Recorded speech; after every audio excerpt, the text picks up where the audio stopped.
Jeff's boss in Baton Rouge, nice remarks back on the survey. So I wanted y'all to know, and that task force wants you to know, we did follow up on that and get it to Baton Rouge. They recognize they received it, but obviously he looked at it and had because he corresponded back with us. I would like to say before Jeff gets started that wildlife and fishery, I know everybody gets mad and gets irritated because they're in charge of the lake. But the lake has never been so that people could not use that lake all year long. They may not be able to use it for what they wanted to, but it is be able to be used in spots. There was 3 places on a drawdown that you can use the lake. So we need to just work together and you know, sometimes we criticize, but wildlife and fisheries has been good for us to work with. I think that task force, we've had some ups and downs, but you're gonna have that in a democracy. So Jeff, we've got some other things we gotta do today. So Jeff, I want you to take it from there. Jeff will answer questions if he chooses to do so after he gets through. Hopefully he hangs around, so if y'all have any questions for him, and we will, and then we have a couple of people in the audience I want to recognize that will be on the agenda later. This is Dr. Lee. I'm going to turn and address y'all as well, because y'all are what this is about. I'll keep it short as well, and then I'll be around. If anybody wants to ask me a question, I'll stay here as long as it takes, whatever question you have.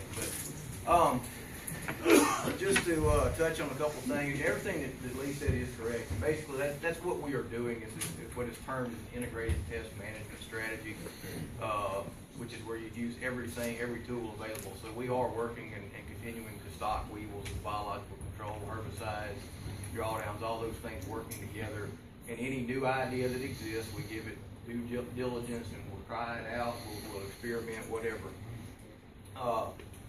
The gates are being closed as we speak. They say they started on them about 9:30 or so this morning. So by the end of the day, I suspect with the water that's continuing to come down the creek, we'll probably have the lake will probably be full sometime next week, middle part of the week.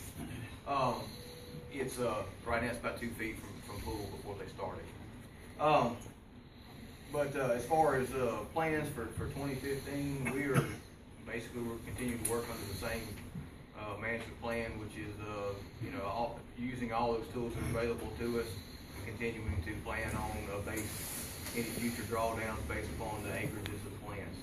It has been, as Coach alluded to there, it is a tool that has allowed us to keep the lake from being totally covered. It's pretty much no doubt that without using drawdowns as we have, the lake would be nearly covered at this point. I mean, we're now into this for 8 years, and the growth rate, if one ramming can cover 3 square miles, exact term there. I mean, just think about 8 years of this material.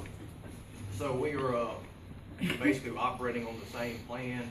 A few things new for this year, kind of be on the lookout for.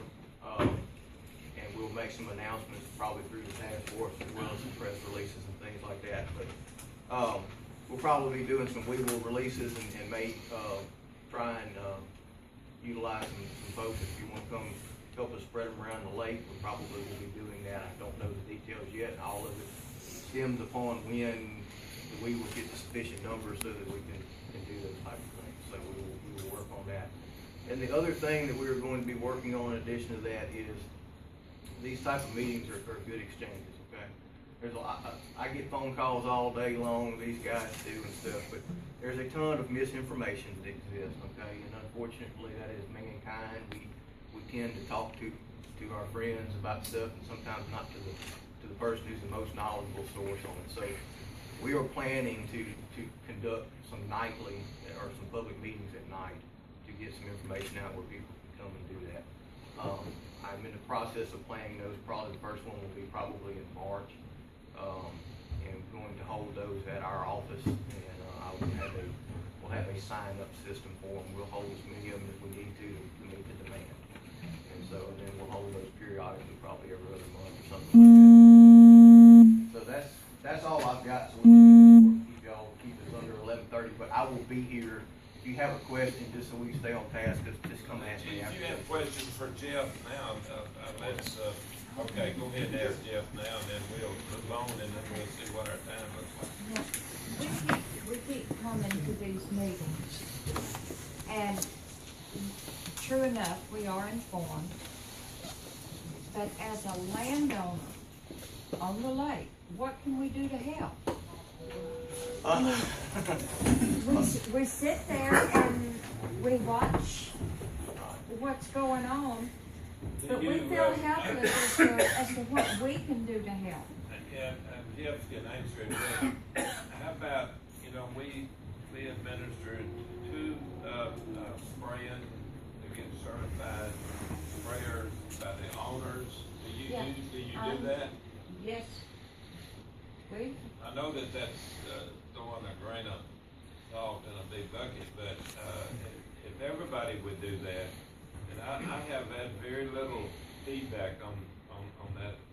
We did one in Ringo, and we did one out at Yeah, well, both of us are certified. I would love to tell you that if you'll do this, this will help, but unfortunately, this is not the only. Unfortunately, you sit back and watch. Well, this is not the only invasive or exotic pest that exists in the world that has become, it's not.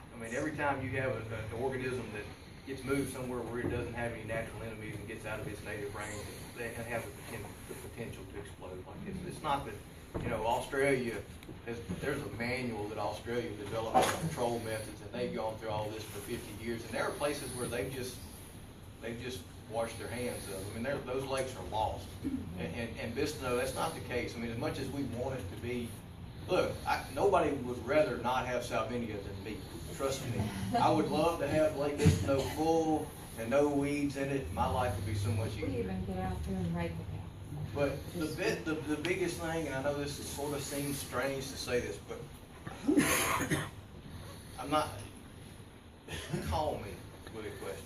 Email me. Make sure your neighbors do that. I'll give out contact information. We'll put that out.